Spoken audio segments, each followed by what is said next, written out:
آقا صلی اللہ علیہ وسلم کا سب سے بڑا معجزہ یہ معراج ہے کہ اللہ رب العالمین نے اپنے حبیب کو یہ ایک ایسا معجزہ عطا فرمایا جو آپ کے علاوہ کسی نبی کو عطا نہیں کیا گیا۔ اس معراج کے دو حصے ہیں۔ چلے ہم اکثر سنتے رہتے ہیں معراج معراج معراج، شب معراج، تو پتہ ہونا چاہیے کہ معراج ہے کیا، اس کا معنی کیا ہے۔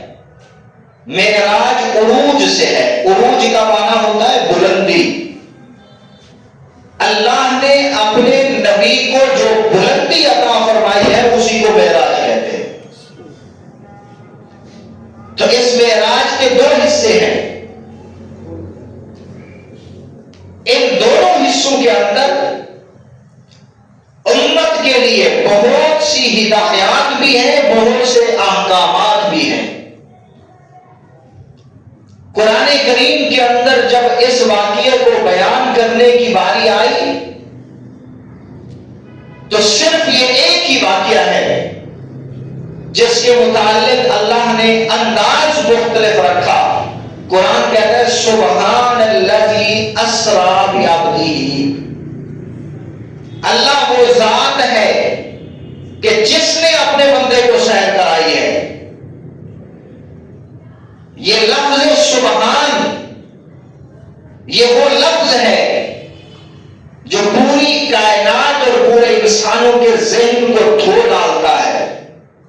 یہاں پہ سارے زاویے، سارے کلیے، سارے قانون، سارے اصول ایک طرف رہ جاتے ہیں۔ اس لیے اللہ نے لفظ سبحان بولا کہ کہیں کل کو کوئی سائنسدان آ کے یہ کہنا شروع کر دے کہ یار انسان کا جسم تو ثقیل ہے اور ثقیل چیز نیچے کو آتی ہے، یہ اوپر کو کیسے گئے؟ اور دوسرا آگے اگر یہ کہنا شروع کر دے کہ اس زمین اور آسمان کے درمیان ایک ایسا کرہ ہے جس کا نام کرہ ناریہ ہے کہ جو چیز بھی وہاں سے گزرتی ہے وہ جلا کے رکھ دیتی ہے، کوئی تیسرا آگے اگر کہنا شروع کر دے یار آسمان میں تو دروازے نہیں ہیں تو انہوں نے آسمان کو کیسے کراس کیا، کوئی چوتھا آگے کہنا شروع کر دے کہ مختصر سے وقت کے اندر اللہ کے نبی کا یہاں سے جانا، پھر آسمانوں کی سیر کرنا، پھر واپس آ جانا، یہ ہمارے عقل میں نہیں آتا۔ تو رب نے کہہ دیا سبحان الذی، ارے یہ کلیوں کو ڈھونڈنے والے، یہ ضابطے اپنانے والے، ایک بات ذہن میں رکھنا کہ یہ ضابطے، یہ کلیے، یہ قانون، یہ اصول یہ تمہارے لیے ہے۔ میں رب ان تمام چیزوں سے پاک ہوں، میرے لیے کوئی ضابطہ نہیں، یہ میرے محبوب آئے نہیں، میں نے ان کو بلایا ہے۔ جب اللہ نے بلایا ہے تو وہی لے کے جانے والے ہیں تمام چیزوں سے محفوظ کر کے۔ تو یہ سبحان تمام چیزوں کا جواب دے رہا ہے کہ اللہ پاک ہے، اللہ کمزوری سے پاک ہے، اللہ عیب سے پاک ہے، اللہ سبب سے پاک ہے، اللہ کسی مجبوری سے پاک ہے، اللہ تمام چیزوں سے پاک ہے، وہ جو چاہے کر سکتا ہے۔ اور لفظ اسرا بھی بتا رہا ہے، اسرا کا مطلب ہے رات کے وقت سیر کرنا، اور یہاں ہے اللہ نے سیر کرائی، تو جو بلا رہا ہے انتظام بھی وہی کرے گا، بلانے والے کے ذمہ انتظام ہوتے ہیں۔ تو ایک حصہ ہے کہ آقا صلی اللہ علیہ وسلم نے بیت اللہ سے بیت المقدس تک کا سفر کیا، اور پھر دوسرا بیت المقدس سے عرش معلیٰ تک کا سفر ہے۔ پہلے سفر کو اگر دیکھا جائے اللہ رب العالمین نے حضرت جبرائیل امین کو بھیجا۔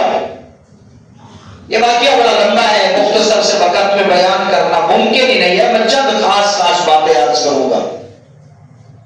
حضرت جبرائیل امین آئے، حدیث مبارکہ کے اندر آتا ہے کہ آقا صلی اللہ علیہ وسلم اس وقت ام ہانی کے گھر میں سوئے ہوئے تھے۔ جبرائیل دروازے سے نہیں آئے، جبرائیل امین نے اس گھر کی چھت کو چاک کیا، پھاڑا اور اور پھر حدیث مبارکہ کے الفاظ ہیں کہ حضرت جبرائیل نے آ کے حضور کو آواز نہیں دی، بلایا نہیں ہے، بلکہ آ کے آقا صلی اللہ علیہ وسلم کے قدم مبارک پہ اپنے پروں کو بسلا ہے۔ تو آقا صلی اللہ علیہ وسلم بیدار ہو گئے۔ یہاں پہ علماء کرام لکھتے ہیں کہ اصول تو یہ ہے کہ اگر کوئی کسی کے گھر جائے تو دروازے سے جاتا ہے، اگر دروازہ بند ہو تو دروازہ کھٹکھٹایا جاتا ہے، لیکن یہاں ایسا کیوں ہوا؟ جبرائیل آئے تو چھت سے آئے، دروازہ بند تھا تو کھٹکایا نہیں ہے، جگانے کے لیے آواز نہیں دی ہے۔ تو قاضی ایاز رحمہ اللہ سیرت کی کتاب الشفا میں بھی لکھتے ہیں اور علماء کرام لکھتے ہیں کہ اللہ امت کو ادب سکھانا چاہتا ہے کہ خیال کرنا یہاں نوریوں کا سردار ہے جبرائیل، اور آ رہا ہے میرے نبی کو جگانے کے لیے، میں نے اس بات کا پابند بنایا ہے کہ دروازہ جا کے نہ کھٹکانا، کہیں میرے محبوب کو تکلیف نہ ہو جائے، اور دور سے کھڑے ہو کے یا محمد کی صدا نہ لگانا، اس لیے کہ نام لے کر بڑے کو پکارنا بے ادبی ہوا کرتی ہے، اور کسی ایسے انداز میں میرے حبیب کو نہ جگانا جس سے وہ چونک جائے۔ تو رب بتانا چاہتے ہیں کہ جب میں نوریوں کے سردار جبرائیل کو اس بات کا پابند کر رہا ہوں کہ میرے محبوب کا جا کے ادب کرنا ہے، امت کو سکھانا ہے کہ اگر نبی کے ساتھ پیش آنا ہو تو اس ادب کے ساتھ آیا جاتا ہے، تو یہ سبق ہے اس بات کا کہ جب نوری ادب کر رہا ہے، اگر کوئی انسان نبی کریم کی بے ادبی کرے گا تو اس کا انجام کیا ہوگا؟ ادب کے ساتھ آئے ہیں، اللہ کے نبی کو جگایا ہے۔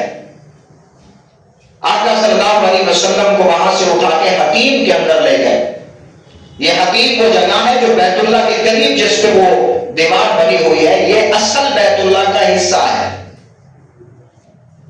جس وقت بیت اللہ کی تعمیر ہوئی تھی تب ان کے پاس پیسے کم ہو گئے تھے، اس وجہ سے انہوں نے اس جگہ کو الگ سے چھوڑ دیا۔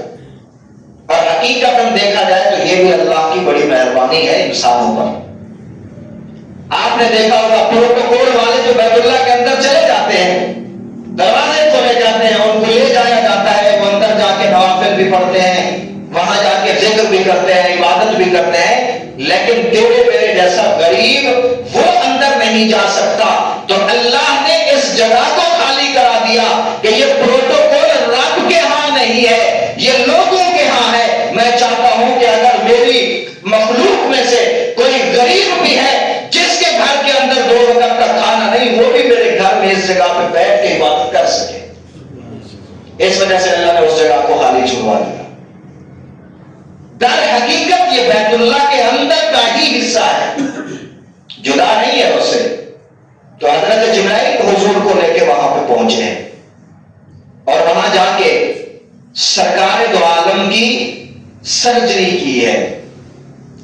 سیدنا جبرائیل نے حضور کو یہاں سینے پہ پر رکھا تو آقا صلی اللہ علیہ وسلم کا سینہ چاک ہو گیا، لیکن دھیان رکھنا خون کا ایک قطرہ بھی نہیں نکلا۔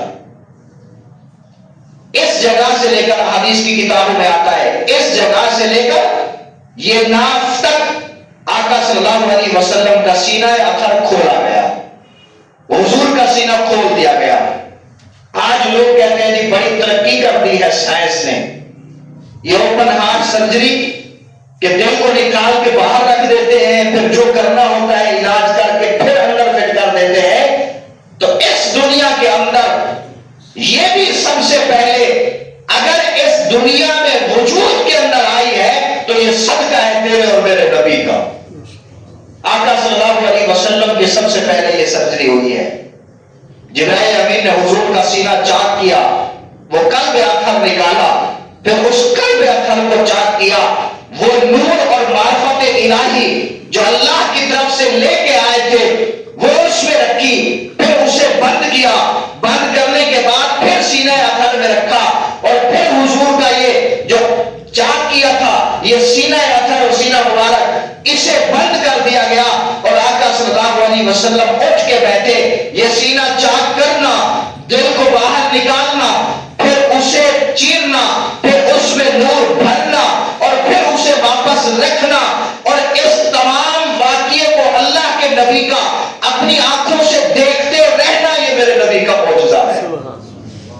وگرنہ یہاں تو چھوٹا سا آپریشن ہو اس کے لیے میں بے ہوش کیا جاتا ہے. حضور بتا رہے ہیں نا یہ سارا واقعہ، تو آقا صلی اللہ علیہ وسلم ان تمام چیزوں کو اپنی آنکھوں سے دیکھ رہے تھے. یہاں سے جو سفر شروع ہوا، حضور علیہ السلام کے لیے براق لائی گئی. براق ایک وہ سواری ہے جو گدھے سے تھوڑی سی زیادہ اور خچر سے تھوڑی کم، سفید کلر کی یہ سواری تھی. اس پہ جب اللہ کے نبی کو جبرائیل امین نے سوار کیا تو یہ سواری بھٹکنے لگی. تو یہاں پہ جو جبرائیل نے ایک جملہ بولا ہے، سیدنا جبرائیل اس سواری کو ڈانٹ کے کہنے لگے کہ خیال کر، آج تیرے اوپر ایک ایسے آدمی، ایک ایسی ذات کو سوار کرنے لگا ہوں اللہ کے حکم سے کہ جس سے زیادہ افضل اس کائنات کے اندر نہ کوئی آیا ہے نہ کوئی آئے گا. احادیث کی کتابوں میں لکھا ہے کہ وہ سواری بھی پر شرم کے بارے پسینے سے شرابور ہو گئی. آقا صلی اللہ علیہ وسلم اس پہ سوار ہوئے. اس کے بارے میں لکھا ہے کہ اس کی رفتار اتنا تیز تھی. براق کا معنی بھی ہوتا ہے برق رفتار، یعنی جو بجلی کی رفتار سے چلے. جہاں اس کی نگاہ پڑتی تھی وہیں اس کا قدم جاتا تھا. اللہ کے نبی اس پہ سوار ہوئے ہیں. یہاں میں گزارش کرتا چلوں کہ آج ہم اپنی محفل میں بیٹھ کے کہتے ہیں کہ جی فلاں ملک نے بڑی ترقی کی ہے. ایک کیسی ترقی؟ کہتے ہیں جی انہوں نے ایک ایسی ٹرین جاری کی ہے کہ جو 600 کلومیٹر فی گھنٹہ رفتار سے چلتی ہے. لیکن اگر ہم حضور کی سیرت کو دیکھیں تو حضور کی یہ سواری 600 کلومیٹر نہیں، ہزاروں کلومیٹر فی گھنٹہ بلکہ فی سیکنڈ کی رفتار سے چلی ہے. یہ سبق ہے آقا صلی اللہ علیہ وسلم کی امت کو کہ اگر تم نبی کی سیرت ڈھونڈو تو اللہ تمہیں ایسی عقل عطا کر دیں گے کہ تم بھی ایسی سواریاں تیار کر سکتے ہو. حضور ایسی سواری پہ بیٹھ کے پھر آقا صلی اللہ علیہ وسلم کا ایک بڑا معجزہ، بہت بڑا معجزہ.